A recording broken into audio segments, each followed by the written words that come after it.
Estava ansiosa por ver a minha única filha vestida de noiva, comentei com o meu neto. Ele sorriu de forma cruel.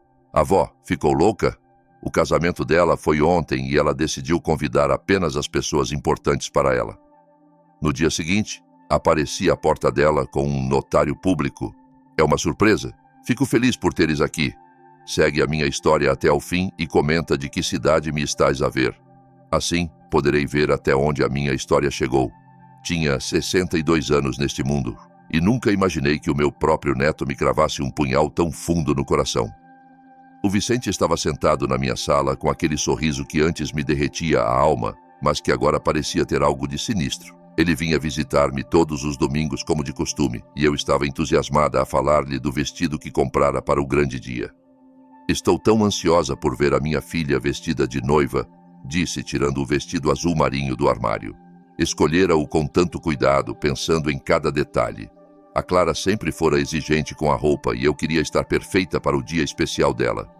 O Vicente olhou-me com aqueles olhos verdes que herdara do avô, o meu falecido marido. Por um momento vi algo estranho na expressão dele, como se estivesse a debater-se internamente. Depois, aquele sorriso cruel espalhou-se pelo seu rosto de 17 anos. Avó, ficaste louca? As palavras saíram da boca dele como balas. O casamento da mãe foi ontem e ela decidiu convidar apenas as pessoas importantes para ela. O vestido escorregou-me das mãos. O mundo parou. Senti como se alguém tivesse esvaziado os meus pulmões de ar e o chão sob os meus pés se tivesse transformado em areia movediça. O que disseste? A minha voz soou como um sussurro rouco.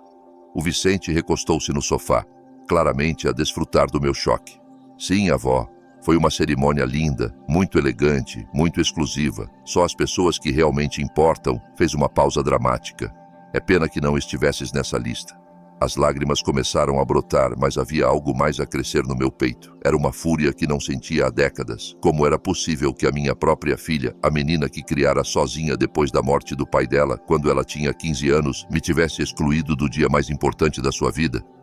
Não podes estar a falar a sério, Vicente, disse com a voz a tremer. A Clara nunca faria uma coisa dessas. Deve haver algum mal-entendido. O Vicente soltou uma risada que me gelou o sangue. Mal-entendido, avó? A mãe planeou isto durante meses. Até mandou convites super elegantes com papel em relevo dourado e tudo. Obviamente o teu nome não estava em nenhum. Sentei-me pesadamente na minha poltrona favorita, a mesma onde amamentara a Clara tantos anos antes. Como chegáramos a este ponto? Em que momento a minha relação com a minha filha se deteriorara tanto que ela conseguia casar-se sem me dizer nada? Mas falei com ela na semana passada, balbuciei. Ela disse que estava ocupada com os preparativos finais. Pensei que me ligaria com os detalhes. Oh, ela estava ocupadíssima, continuou o Vicente, com uma crueldade adolescente que agora parecia calculada, não casual.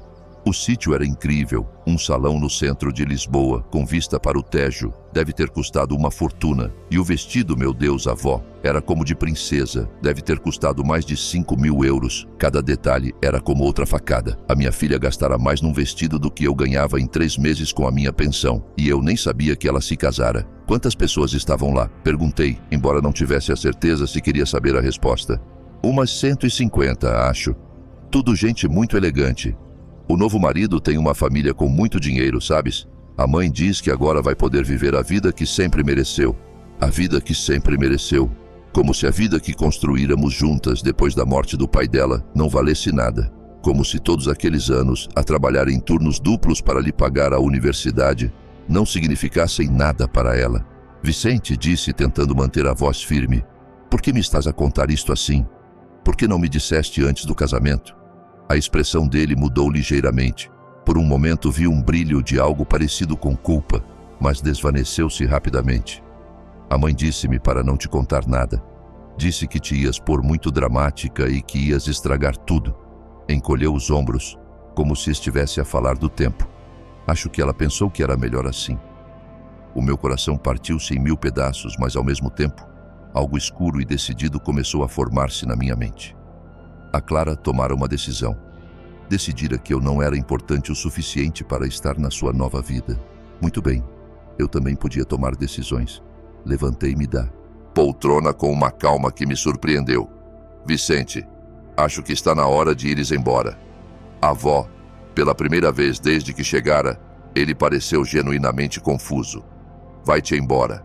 Agora. Depois de o Vicente sair, fiquei sozinha em casa, rodeada de fotos da Clara em todas as fases da sua vida. Fotos da formatura, dos aniversários, das nossas férias juntas. Em todas elas eu estava lá, a sorrir, a apoiá-la, a amá-la incondicionalmente. Nessa noite, não dormi.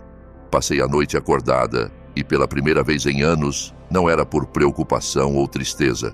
Era por algo muito mais poderoso: determinação. Ao amanhecer, já sabia exatamente o que ia fazer. Às 9 da manhã do dia seguinte, estava parada à porta da casa da Clara. Não era a mesma casa modesta onde ela vivera antes. Esta era uma mansão em Cascais, com jardins perfeitamente cuidados e uma entrada que gritava dinheiro por todos os lados. Aparentemente, o novo marido tinha ainda mais recursos do que o Vicente insinuara. Toquei a campainha uma vez, depois outra. Finalmente, a porta abriu-se e lá estava a minha filha. Vestia um roupão de seda cor de creme que provavelmente custava mais do que a minha renda mensal. E o cabelo estava perfeitamente arranjado, apesar de ser tão cedo. Quando me viu, a expressão dela não mostrou surpresa nem culpa. Apenas uma leve irritação, como se eu fosse uma vendedora inconveniente. Mãe, o que estás a fazer aqui tão cedo? Tão cedo? Repeti, sentindo a raiva da noite anterior regressar com força. É essa a tua primeira pergunta depois de te casares ontem sem me dizeres uma palavra? A Clara suspirou dramaticamente, como se eu fosse uma criança a fazer uma birra. Entra, mas tenho um almoço marcado, por isso não podes ficar muito tempo. Entrei na casa. Imediatamente senti-me uma intrusa. Tudo era branco, dourado e perfeito. Nada de pessoal. Nada que lembrasse a Clara que eu criara. Era como entrar numa montra de uma revista de decoração. Casa bonita, disse, olhando à volta. Muito diferente. Obrigada. O Miguel tem muito bom gosto. Acomodou-se num sofá que provavelmente custava mais do que o meu carro. Bem, mãe, de que querias falar? A frieza na voz dela atingiu-me como uma bofetada. Esta não era a minha filha. Ou talvez fosse. E eu estivera cega todos estes anos. De que quero falar? A minha voz subiu uma oitava. Clara, perdi o teu casamento. O teu casamento. Tens alguma ideia do que isso significa para mim? Ela examinou as unhas perfeitamente cuidadas num tom rosa pálido. Olha, mãe, percebo que estejas chateada, mas precisas de entender que foi uma decisão muito deliberada. Deliberada? Sim. Finalmente, olhou-me diretamente. O Miguel vem de uma família muito prestigiada. O pai dele é sócio num dos maiores escritórios de advogados de Lisboa. A mãe está no conselho de 3 organizações de caridade. São pessoas que se movem em círculos muito específicos. E tu não te encaixas nesses círculos, mãe. Disse-o com a mesma naturalidade com que comentaria o tempo. O teu trabalho na fábrica, a tua casa naquele bairro, a tua maneira de ser. O Miguel e a família dele têm certas expectativas sobre o tipo de pessoas com quem se relacionam. Senti como se me tivessem esbofeteado. A minha maneira de ser. Não te ofendas, mas és um pouco dramática. E a tua roupa, a tua maneira de falar, não é que esteja mal, simplesmente não é apropriado para os eventos a que agora vou assistir. Dramática. A palavra saiu como um silvo. Clara, criei-te sozinha depois da morte do teu pai. Trabalhei 60 horas por semana para te pagar a universidade. Passei noites acordada contigo quando tinhas pesadelos. E agora sou demasiado dramática para estar no teu casamento? Mãe, por favor, não faças uma cena. Levantou-se do sofá e caminhou até a janela. Olha, percebo que estejas magoada, mas precisas de ver o panorama geral. Este casamento abre-me portas que nunca pensei ter. O Miguel pode dar-me a vida que sempre quis. E a vida que construímos juntas. Isso não significou nada. Ela virou-se para me olhar, e por um momento, vi algo nos olhos dela que me gelou o sangue. Não era tristeza ou arrependimento, era impaciência, como se eu fosse um obstáculo que precisava de remover. Mãe, essa vida era o que tínhamos de fazer por causa das circunstâncias, mas agora tenho escolhas. E uma dessas escolhas é rodear-me apenas de pessoas que acrescentem valor à minha nova posição social. Valor? A palavra saiu-me como um grito abafado. Sim, valor. O que podes trazer para o meu casamento, mãe? Para a minha nova vida, sejamos honestas. Trabalhaste numa fábrica durante 30 anos, vives numa casa que está praticamente a cair aos pedaços, e a tua ideia de um restaurante chique é o Pizza Hut. Cada palavra era como uma facada, mas o que mais doía era a facilidade com que as dizia. Não havia luta interna, não havia conflito. Ela tomara estas decisões sobre mim, sobre o nosso vínculo, com a frieza de quem calcula as despesas do mês. Então, disse com a voz surpreendentemente calma, isto é uma ruptura permanente? Já não sou tua mãe? Não sejas tão dramática, mãe. Continuamos a ser família, só que precisas de entender que as coisas vão ser diferentes agora. Muito diferentes. Diferentes como? Bem, por exemplo, provavelmente não nos vamos ver tão frequentemente. E quando nos virmos, terá de ser em lugares mais apropriados. Nada de apareceres aqui sem avisar, obviamente, e definitivamente nada de apareceres em eventos sociais. Aparições? Senti como se estivesse a falar com uma estranha. Clara, sou tua mãe, e eu agora sou a esposa do Miguel Torres. Isso vem com responsabilidades e expectativas que tu não consegues entender. Tens razão, disse, levantando-me lentamente. Não consigo entender como a filha que criei se transformou nisto, numa mulher bem-sucedida que sabe o que quer, respondeu com um tom desafiador. Numa pessoa que descarta quem a amou quando já não lhe é útil. Pela primeira vez na conversa, vi um brilho de desconforto nos olhos dela, mas durou apenas um segundo. Se é assim que queres ver as coisas, é a tua decisão. Mas eu não vou pedir desculpa por querer uma vida melhor. Uma vida melhor? Dirigi-me para a porta. Clara, acabaste de destruir a relação mais importante da tua vida por dinheiro e estatuto. Achas mesmo que isso é uma vida melhor? Sim, respondeu sem hesitar. Definitivamente. Saí daquela casa com o coração partido, mas também com algo que não tinha há muito tempo. Clareza absoluta. A minha filha tomara a sua decisão. Pesara o amor incondicional que eu lhe dera toda a vida contra as vantagens sociais e econômicas do seu novo casamento, e escolhera o segundo. Enquanto caminhava para o meu carro, tirei o telemóvel e marquei um número que encontrara nas páginas amarelas nessa manhã. Escritório Jurídico de Santos e Associados. Como posso ajudá-la? Preciso de falar com um notário público. É urgente. Era hora de a Clara aprender que as decisões têm consequências. 3 dias depois do confronto mais doloroso da minha vida, estava novamente à porta da Clara. Desta vez, não estava sozinha. O Sr. Santos, um notário público de 60 anos com cabelo grisalho e uma expressão séria, acompanhava-me. Carregava uma pasta de couro preta com documentos que mudariam tudo para sempre. A Clara abriu a porta com a mesma expressão de irritação que mostrara na vez anterior. Mas, quando viu o homem de fato ao meu lado, franziu o sobrolho, curiosa. Mãe, o que é isto? A voz dela tinha um tom cauteloso que não estivera presente no nosso encontro anterior. Podemos entrar? Temos assuntos importantes para discutir pela primeira vez desde que esta pesadelo começara. Vi um brilho de incerteza nos olhos da minha filha. Ela deixou-nos entrar, mas ficou de pé perto da porta, como se estivesse pronta para nos expulsar a qualquer momento. Clara, comecei com uma calma que ensaiara durante 3 dias. Apresento-te o Sr. Santos. É notário público e está aqui para testemunhar algumas mudanças importantes que preciso de fazer. Mudanças? Agora havia uma nota de alarme na voz dela. Que tipo de mudanças?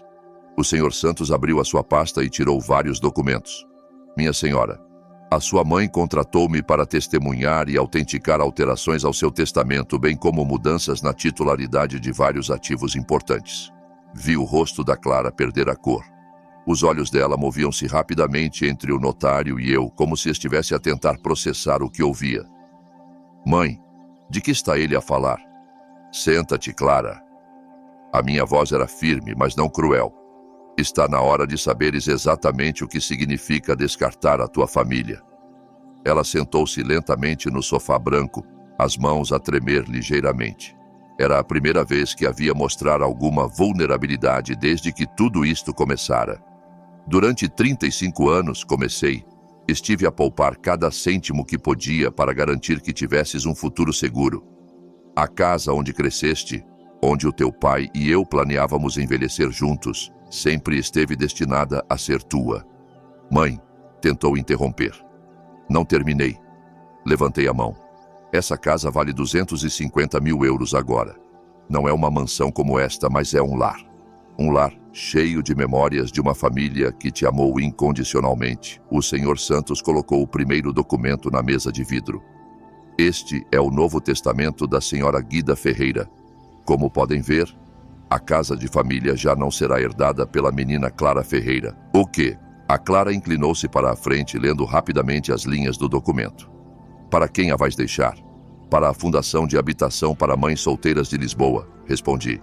Famílias que realmente precisam de um lar, não pessoas que consideram que casas modestas estão praticamente a cair aos pedaços. A Clara ficou ainda mais pálida. Mãe, isso foram só palavras. Estava chateada. Não falei a sério. Ah, não? Tirei o telemóvel e reproduzi uma gravação. Era a voz dela, clara como cristal. O que podes trazer para o meu casamento, mãe? Para a minha nova vida? Trabalhaste numa fábrica durante 30 anos. Vives numa casa que está praticamente a cair aos pedaços. Gravaste-me. A voz dela subiu uma oitava. Sim, cada palavra cruel que disseste. Guardei o telemóvel. Queria ter a certeza de que não estava a imaginar como a minha própria filha me descartara como lixo. As lágrimas começaram a formar-se nos olhos da Clara, mas já não me afetavam como antes. Durante 3 dias, chorara todas as lágrimas que tinha. Agora, restava apenas uma determinação fria e clara. O Sr. Santos colocou outro documento na mesa. Este é particularmente interessante.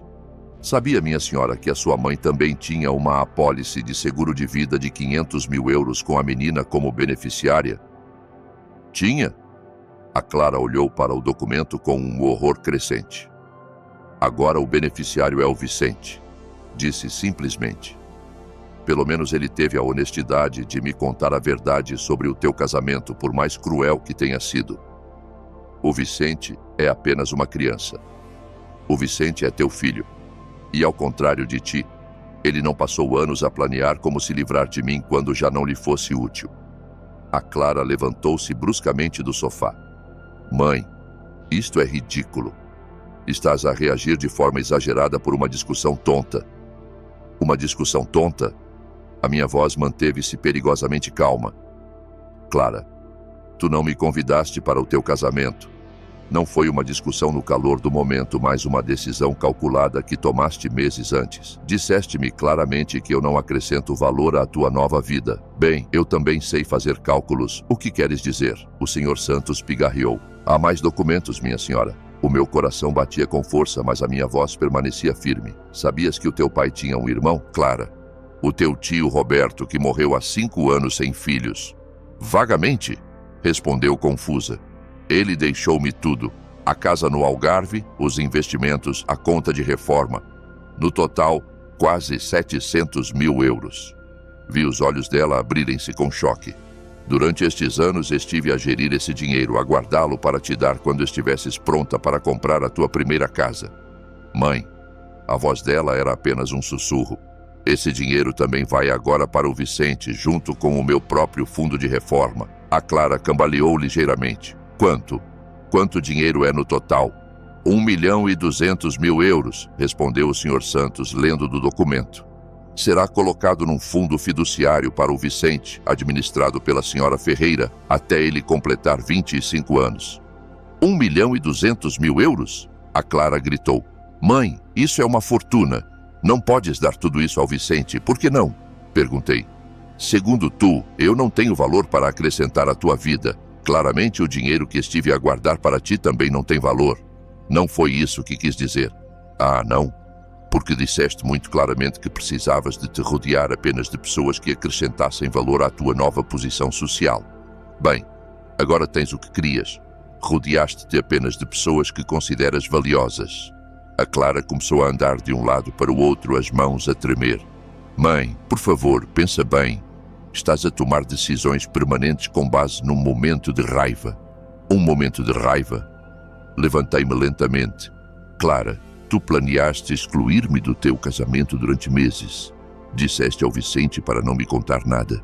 Convidaste 150 pessoas para celebrar o dia mais importante da tua vida e, deliberadamente, deixaste-me de fora. Isso não foi um momento de raiva. Foi uma declaração sobre o valor que tenho na tua vida. Podes mudar de ideias, disse desesperada. Os testamentos podem ser alterados. Sim, concordei. Podem ser alterados, mas eu não vou fazê-lo. O Sr. Santos começou a guardar os documentos na sua pasta. Se não houver mais perguntas, minha senhora, terminamos aqui. A Clara olhou-me com uma expressão que não via desde que ela era uma menina pequena, pânico puro. Mãe, por favor, sei que cometi um erro, mas continuo a ser tua filha. Não, disse, dirigindo-me para a porta. Uma filha não faz o que tu me fizeste. Uma filha não calcula friamente o valor social da sua mãe e decide que não vale a pena tê-la na sua vida. Mas eu preciso de ti. Parei no limiar da porta e virei-me para olhar para ela uma última vez. Precisas de mim? Ou precisas do meu dinheiro? Ela não respondeu, e essa foi toda a resposta de que precisava. Uma semana depois da revelação do testamento, o meu telemóvel não parava de tocar. A Clara ligara 73 vezes em 5 dias. Deixara mensagens de voz que iam desde súplicas desesperadas a ameaças veladas. Mas havia algo mais que eu estava prestes a descobrir. Algo que faria com que tudo o que fizera até agora parecesse apenas o primeiro passo de um plano muito maior. O Vicente veio visitar-me naquela quarta-feira à tarde. Parecia diferente, mais nervoso, como se carregasse um peso que não sabia como gerir.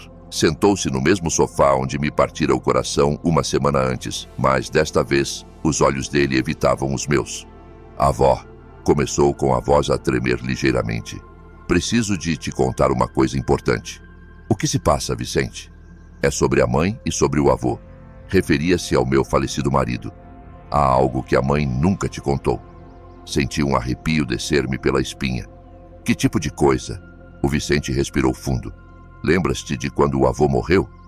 Como a mãe tratou de todos os papéis do seguro e da herança? Sim, claro.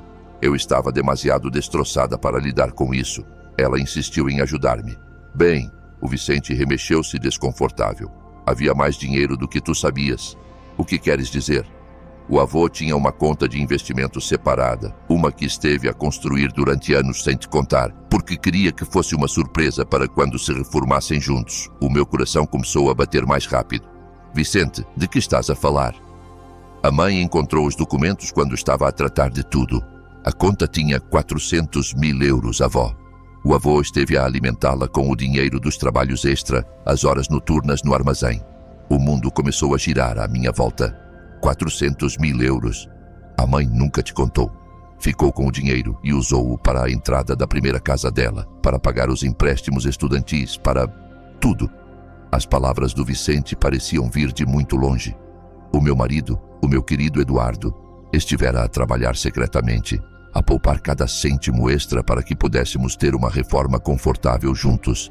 E a Clara roubara esse sonho. Como? Como sabes disto tudo? A minha voz era apenas um sussurro. Encontrei os documentos no escritório dela quando tinha 12 anos.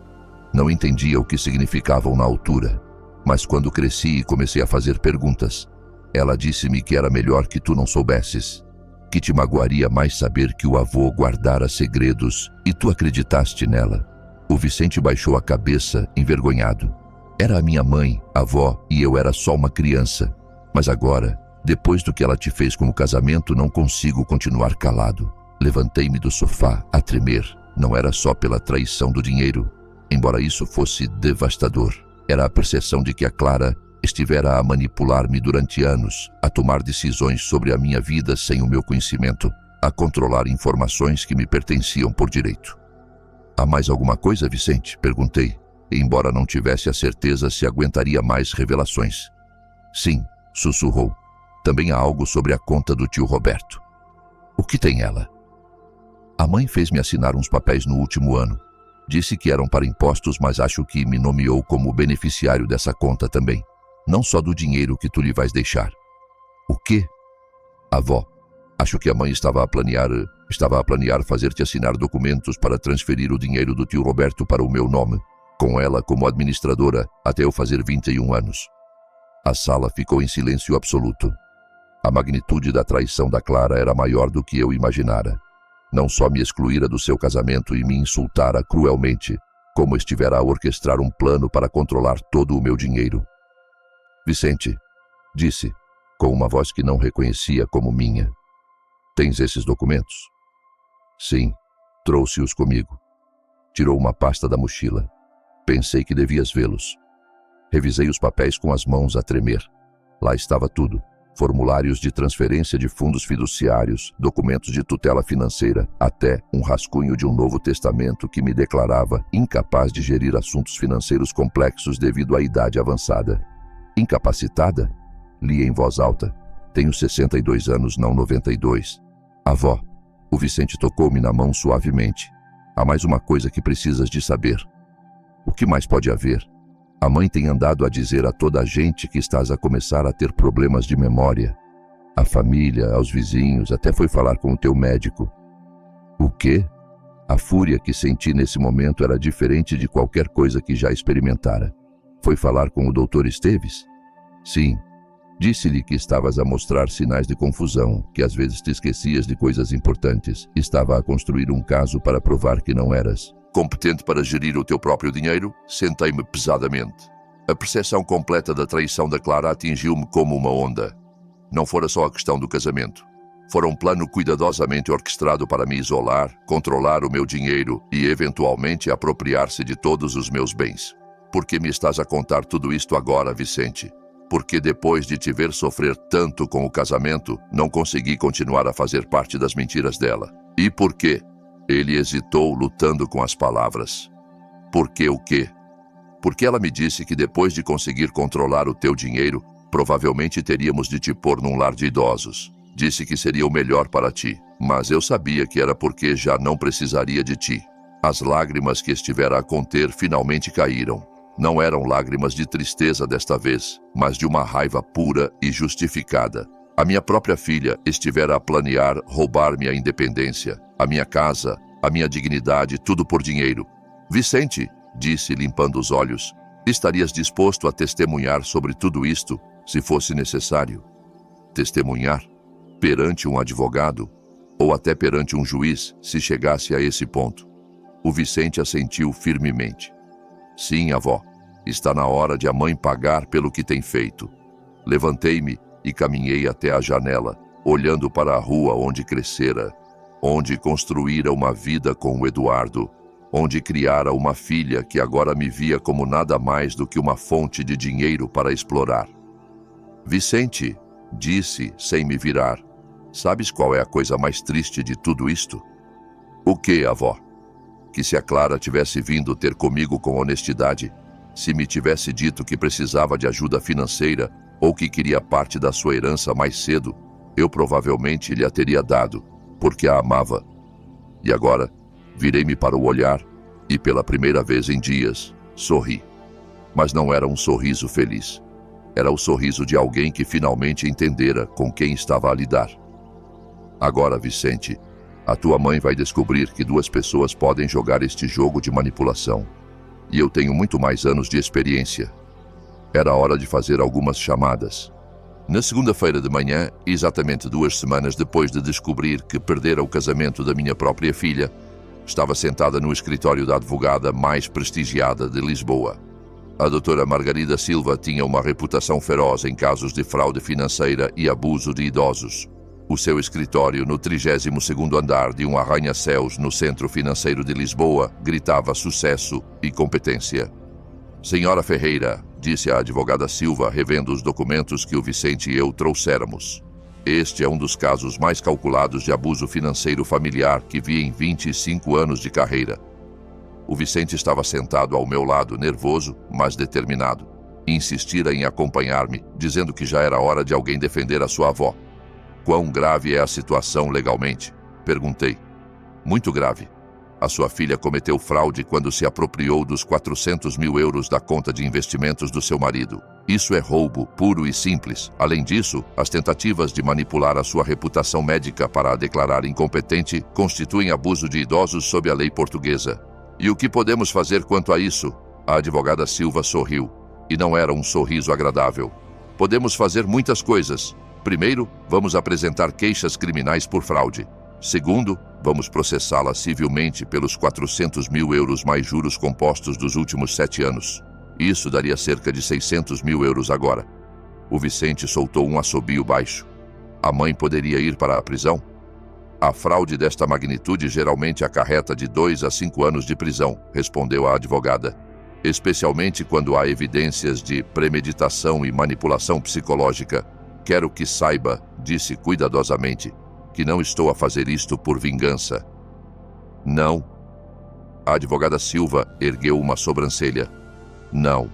Estou a fazer isto porque a minha filha precisa de aprender que as ações têm consequências e porque não posso permitir que ela continue a manipular e a magoar as pessoas. O que quer dizer? O Vicente aclarou a garganta. Avó, há mais uma coisa que não te contei. O meu estômago afundou-se. O que é agora? A mãe também tem andado a manipular a família do Miguel, o novo marido dela.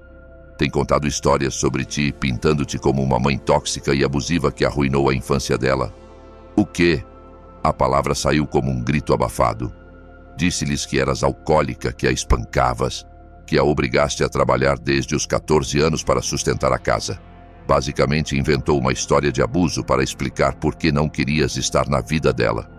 A advogada Silva pousou a caneta. Tem alguma prova destas calúnias? O Vicente tirou o telemóvel.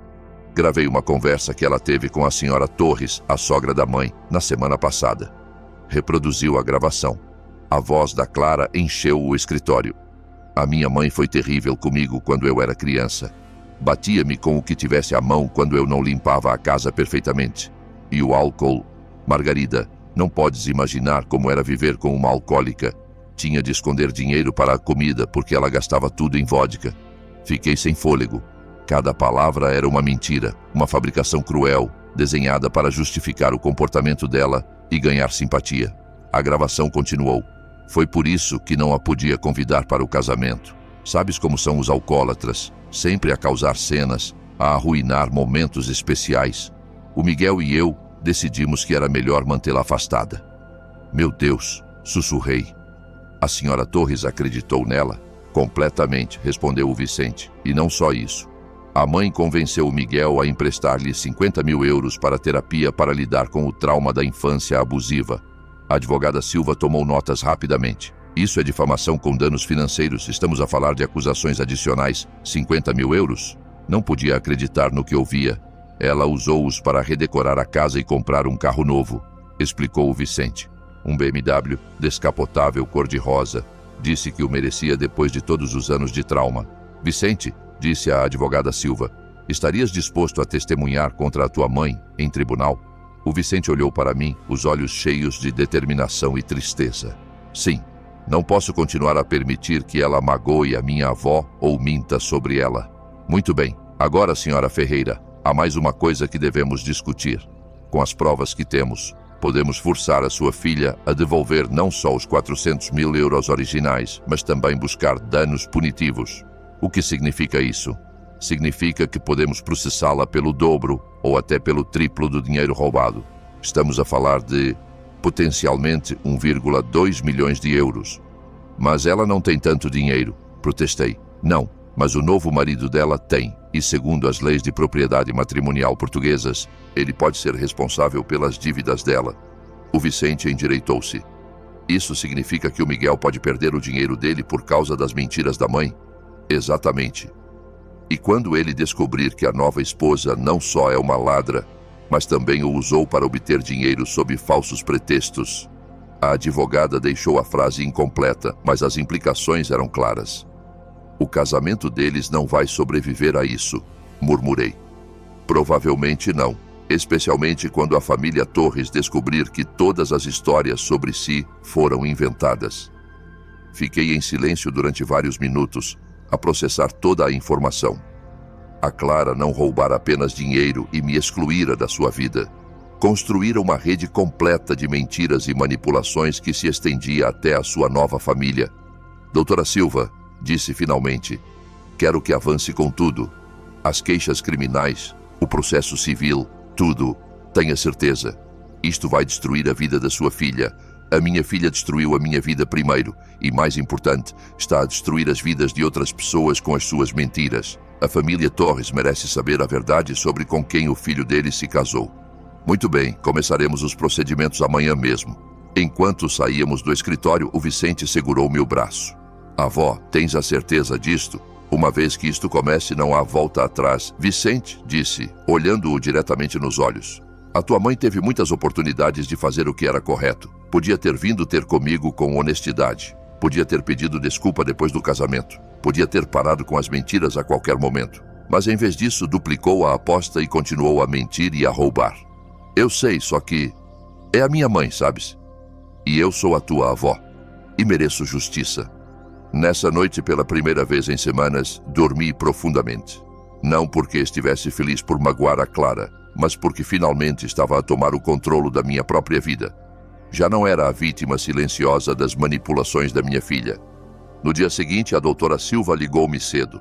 Senhora Ferreira, tenho notícias interessantes. Falei com o Miguel Torres ontem à noite. Já lhe contou tudo? Contei o suficiente. Ele quer encontrar-se consigo. Comigo? Por quê?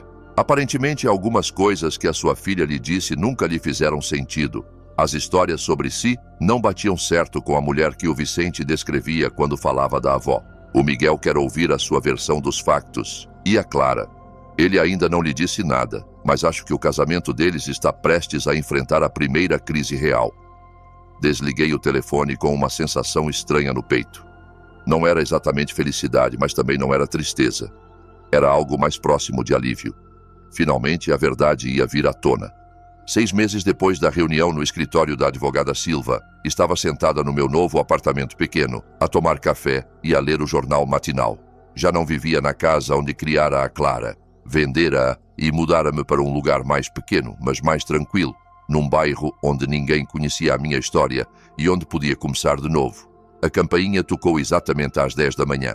Era o Vicente, como todos os sábados nos últimos meses, mas desta vez trazia notícias. Avó, disse, sentando-se no sofá com uma expressão que misturava alívio e tristeza. Os papéis do divórcio da mãe foram finalizados ontem. Como está ela? Não muito bem. O Miguel ficou com a casa, claro. Era dele antes do casamento. E ela teve de devolver os 50 mil euros que ele lhe emprestara para a suposta terapia. E o dinheiro do teu avô? O juiz ordenou que devolvesse os 400 mil euros completos, mais juros. No total, 630 mil euros. O Vicente fez uma pausa. Teve de vender o BMW e penhorar quase todas as joias para conseguir o dinheiro. Não senti satisfação ao ouvir isto, mas também não senti culpa. A Clara tomara decisões. E agora estava a viver as consequências. Onde está ela a viver agora? Num apartamento pequeno do outro lado da cidade. Está a trabalhar como recepcionista numa clínica dentária. O Vicente olhou-me cuidadosamente. Pergunta por ti constantemente. E o que lhe dizes? Digo a verdade, que estás bem, que estás em paz e que não queres ter contacto com ela. Assenti. Era a verdade. Depois de tudo o que acontecera, não tinha desejo de reconciliação. Alguns pontes, uma vez queimadas, não podem ser reconstruídas. Sabes qual é a coisa mais estranha, Vicente? Disse, levantando-me para lhe servir mais café. O quê? Que me sinto mais feliz agora do que em anos. Antes, estava sempre preocupada com a Clara, sempre a tentar entender por que me tratava com tanta frieza, sempre a perguntar-me o que fizera de errado como mãe. Agora sei que não fiz nada de errado.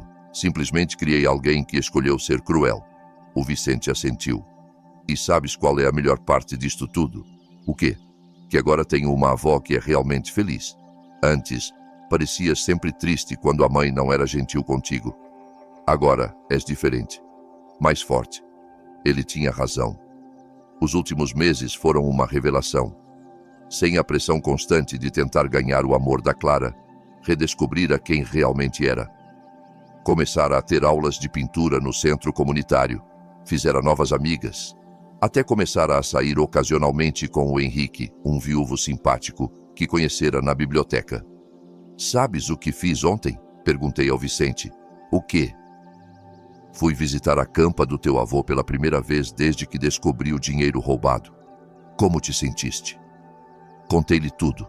Disse-lhe que recuperei o dinheiro que ele poupara para nós e que agora está numa conta para ti.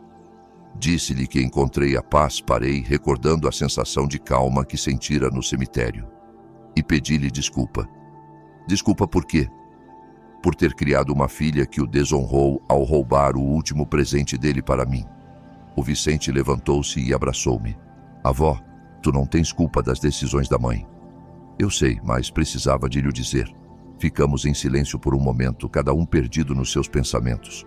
Depois o Vicente falou novamente. Sabes o que a mãe me disse da última vez que falei com ela? O quê? Que agora entende por que a tiraste do testamento. Disse que se fosse ela, provavelmente teria feito o mesmo. A sério? Sim, acho que ela finalmente está a perceber o que perdeu. Não só o dinheiro, mas nós, a família verdadeira. E como te sentes com isso? O Vicente suspirou. Triste por ela, mas não culpado. Ela escolheu o seu caminho, e eu escolhi o meu. Escolhi ficar contigo, e eu estou muito grata por isso. Nessa tarde, depois de o Vicente sair, sentei-me na minha pequena varanda ensolarada, a olhar para o parque onde as crianças brincavam e as famílias faziam piqueniques. Era uma vista simples, mas enchia-me de uma paz que não sentia há anos. O meu telemóvel tocou. Era um número que não reconhecia. Diga, senhora Ferreira, fala o Miguel Torres. Endireitei-me na cadeira. Não falara com ele desde o nosso encontro no escritório da advogada, meses antes. Olá, Miguel, como está? Estou bem, obrigado. Ligava porque queria que soubesse que a Clara finalmente me contou a verdade sobre tudo. Sim? Sobre o casamento, sobre o dinheiro do seu pai, sobre as mentiras que me contou sobre si. Tudo. E como se sente com isso? Furioso, traído, mas também aliviado por estar fora dessa relação. Fez uma pausa. Senhora Ferreira, quero que saiba que lamento profundamente ter acreditado nessas histórias sobre si. Devia ter conhecido a mulher que criou o Vicente antes de formar juízos. Miguel não tinha como saber que ela estava a mentir. Talvez não, mas ainda assim peço desculpa. E quero que saiba mais uma coisa. O quê? A Clara está a consultar um terapeuta agora. Acho que finalmente está a começar a entender o dano que causou. Não estou a dizer que isso apague o que ela fez, mas pensei que gostaria de saber que ela está a tentar mudar. Fico contente por saber isso. Espero que ela encontre paz consigo mesma. E a senhora? Encontrou a paz? Olhei à volta do meu pequeno apartamento cheio de plantas novas e livros que finalmente tinha tempo para ler, com fotos do Vicente e de mim a sorrir, sem uma única imagem da Clara. Sim, disse, com honestidade completa. Acho que sim. Fico feliz. A senhora merece estar feliz. Depois de desligar, fiquei sentada em silêncio por um longo tempo. Não havia vitória no que acontecera. Não havia sensação de vingança cumprida. Havia apenas uma profunda e abrangente sensação de liberdade. Pela primeira vez em décadas, a minha vida pertencia-me completamente. Não estava definida pelas expectativas ou manipulações da Clara. Não estava consumida pela necessidade de ganhar o seu amor ou aprovação. Era simplesmente minha. Nessa noite, antes de me deitar, tirei uma foto que guardara na mesinha de cabeceira. Era da Clara quando tinha 5 anos, a sorrir enquanto construíamos um castelo de areia na praia. Durante muito tempo guardara essa foto na esperança de que um dia voltássemos a ter momentos assim. Mas agora entendia que aquela menina da foto crescera e escolhera tornar-se alguém diferente. E eu escolhera não permitir que essa pessoa continuasse a magoar-me. Guardei a foto numa caixa no armário. Não a deitei fora, porque essas memórias tinham sido reais uma vez. Mas também não a manteria onde pudesse vê-la todos os dias. Alguns capítulos da vida simplesmente têm de se fechar para que outros possam começar. E eu estava pronta para o meu novo capítulo,